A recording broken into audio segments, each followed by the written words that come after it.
Hello everyone and welcome back to another Forza Horizon 4 video. If you can't tell, I'm very excited for this game. I did a trailer breakdown yesterday, very eager and keen to get into it.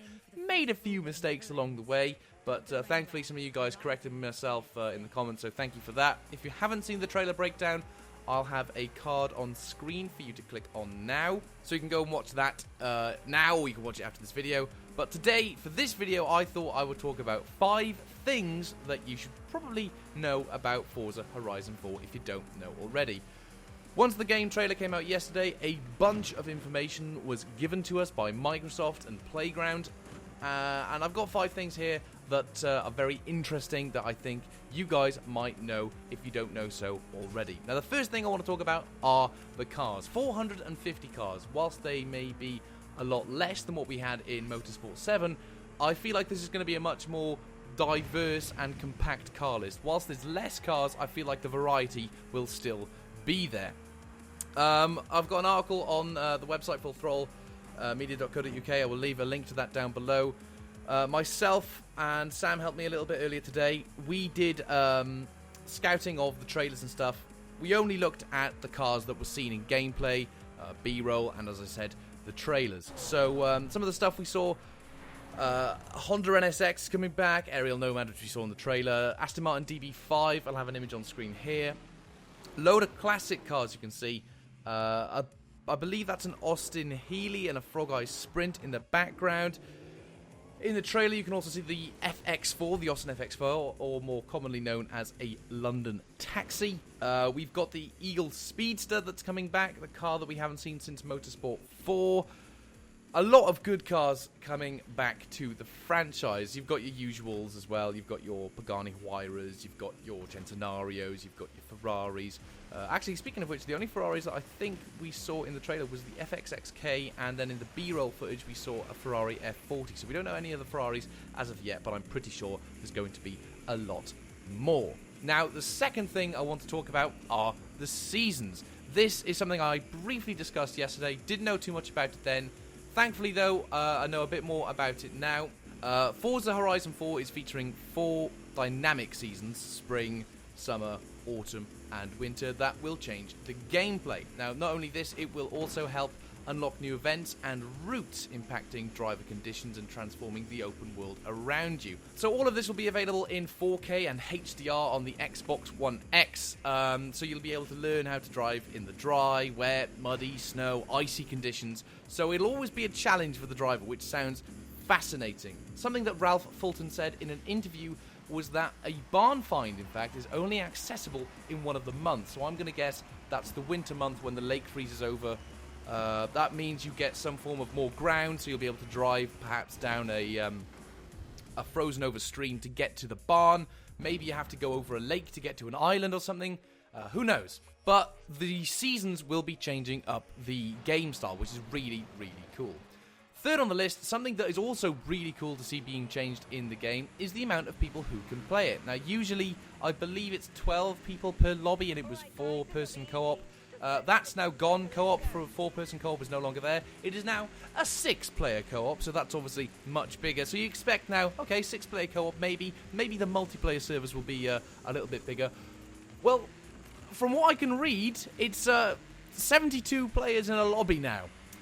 That is ridiculous. That is a crazy amount of players. I'm really excited to see how that plays out. But if you don't want that many people, obviously you can just go into co-op and have your 6 friends, if you have 6 friends, to enjoy the game. The game of which, as I was saying earlier about native 4K and HDR, it will be available in 60 FPS for those who have the game on the Xbox One X. Something that a lot of people, obviously, like myself, I've always been one for frame rates. I've always liked my 60 FPS, so I'm very happy about that. So the fact that that's available should be happy and be heard by many fans rejoicing right now. Fourth on the list, of course, is something that I don't think many people have spoken about. In an IGN interview, Ralph Fulton said something about being able to live the Forza Horizon lifestyle. You've been the boss, you've been the racer, now you want to move to Horizon, you want to live in this destination. So in order to live here, you're going to need to get a house, we'll talk about that in the next point. but more importantly, you'll need to get a job. Now, he did say these will not be boring, mundane tasks. It's not going to be like an accountant or a bin man. What you're going to be is something extreme and fun, something that will fit the style of the game.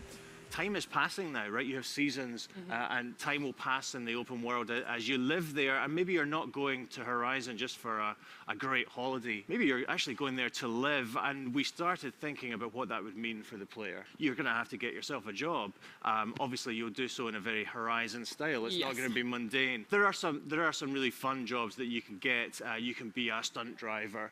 You can be the guy or girl who drives the cars on an automotive magazine show, naming no names. So there's a bunch of different things that you can go out and do in what we call a feature we call Horizon Stories. So he said in the interview that you live the Horizon lifestyle and you could be a stunt driver. I heard that you could be a taxi driver, so I'm guessing crazy taxi kind of style, not just literally drive here, stop, drive here, stop.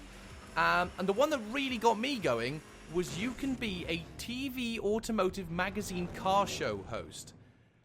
And they didn't name any particular name, so that could possibly mean Top Gear or Grand Tour could have some involvement in Horizon 4. It's in the UK, so who knows? Maybe they'll have their own one. But either way, that is something to be really excited for. Something that's never been done before. That's a really clever move by Playground Games, really adding that replay value. And finally then, we move on to something that I did touch upon just then, houses. Houses are now something you can get in Horizon. It's been a requested feature for quite some time, being able to have your own place in Horizon, and yeah, you can acquire your own property in this game. I believe you can own more than one. There was a picture I saw on Reddit. I'll have that on screen now. So as you can see on screen, there is an image at the bottom left. You can see 7 out of 10 houses owned. Now these houses do vary. Again, Ralph did say in an interview that these houses could be from anything from a house in the Cotswolds to an Edinburgh castle. A castle in Edinburgh. That's pretty big. So that's something to work towards nonetheless. Very excited for that. But I think that's going to be just about it for today's video. A lot of good stuff coming to this game. I am very, very excited. If you want to read more about the cars and the car list, I will leave a full list down below. If you want to read more about the game, there will be another article link below. So yeah, please be sure to check out the website down below. If you're new to the channel and you want more Forza Horizon 4 information, please be sure to subscribe. Leave a like on the video, it would really help me out a lot. But until the next video, guys, I will see you then. Adios.